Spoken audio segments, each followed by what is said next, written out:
Olá, irmãos e irmãs, sexta-feira na oitava da Páscoa, feliz Páscoa, sexta-feira 14 de abril.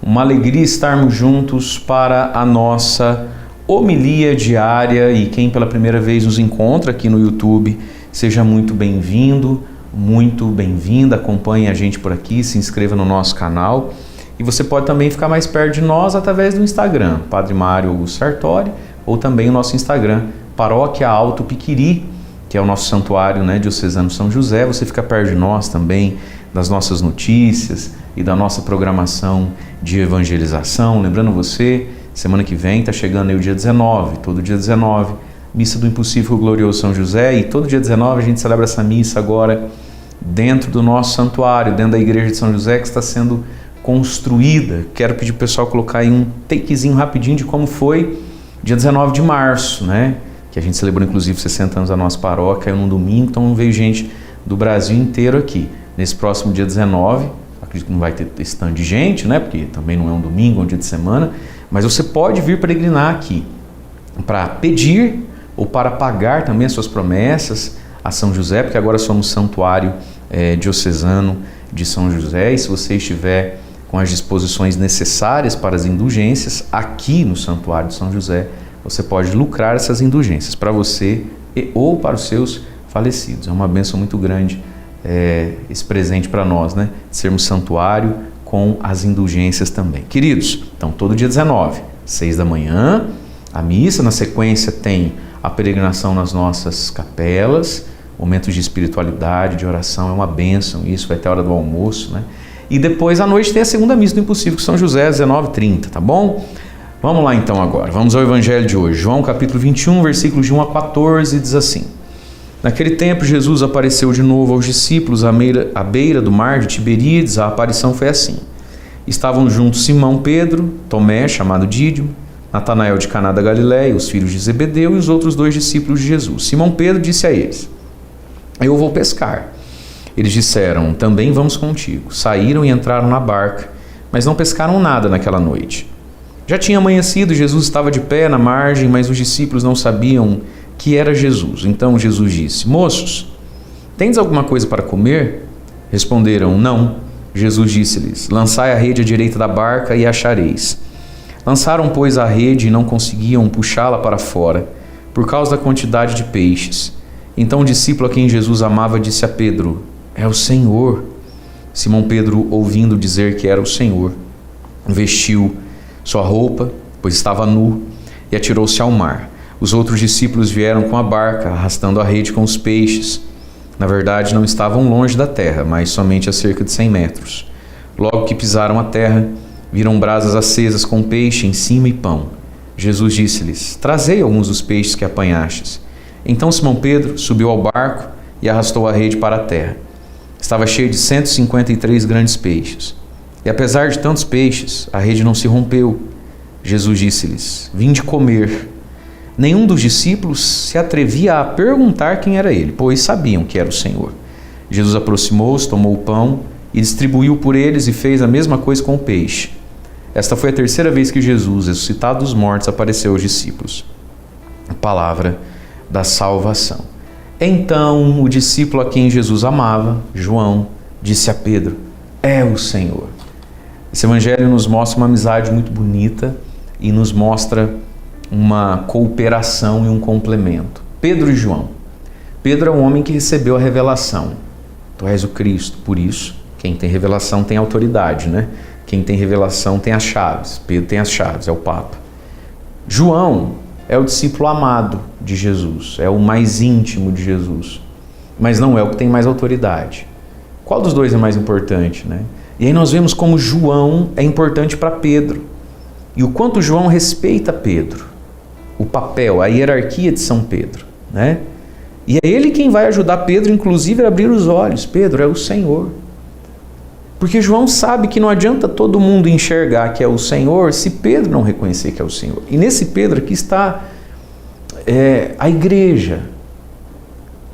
O povo sente isso. Não adianta o povo ter a fé, sentir a fé se o padre está cego, Pedro tem que enxergar.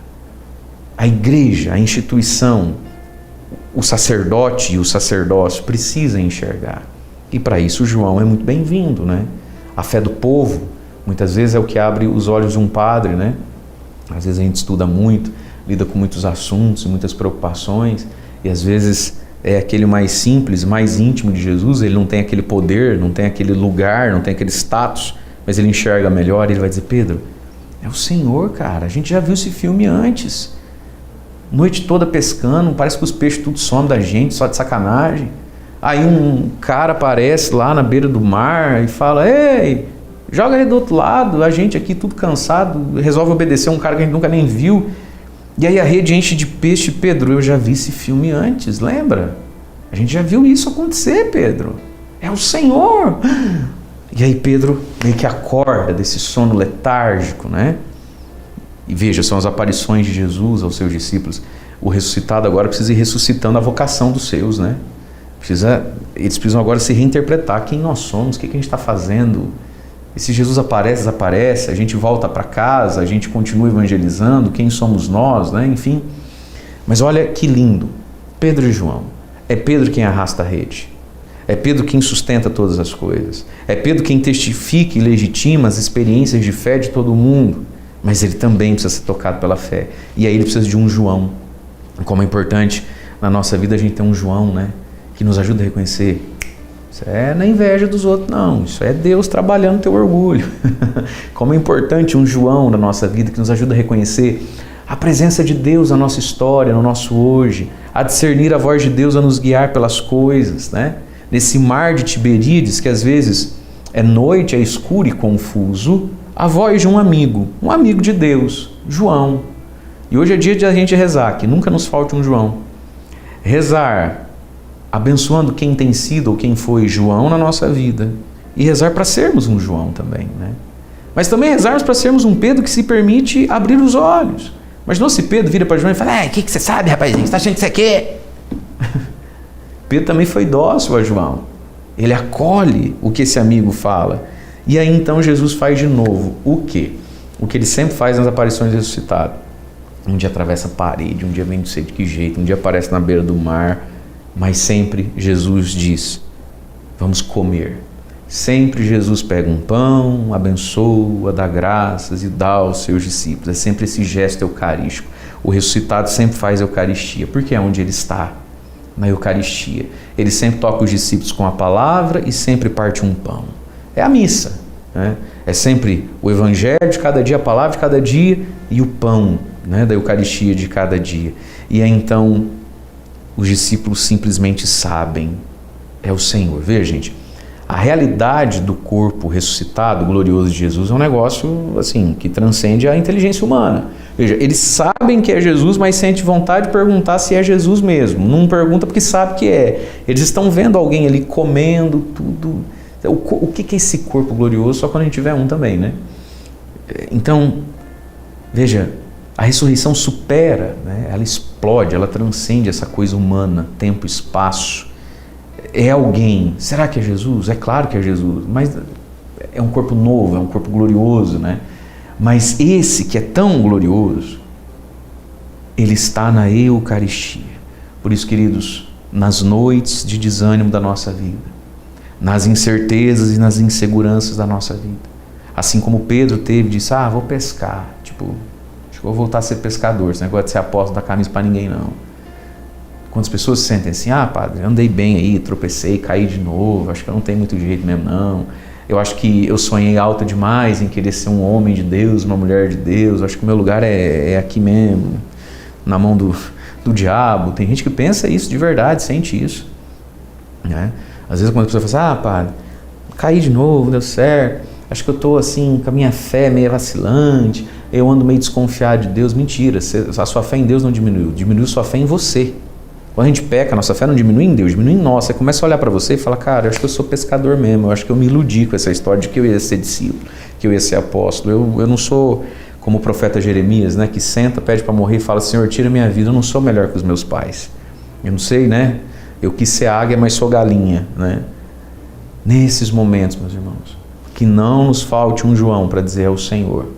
E nesses momentos, escutamos Jesus dizendo: vinde comer, coma desse pão, escute dessa palavra E é então à beira dessa fogueirinha aqui que Jesus vai reacender, ressuscitar o coração de Pedro. Deus abençoe você. Em nome do Pai, do Filho e do Espírito Santo. Amém.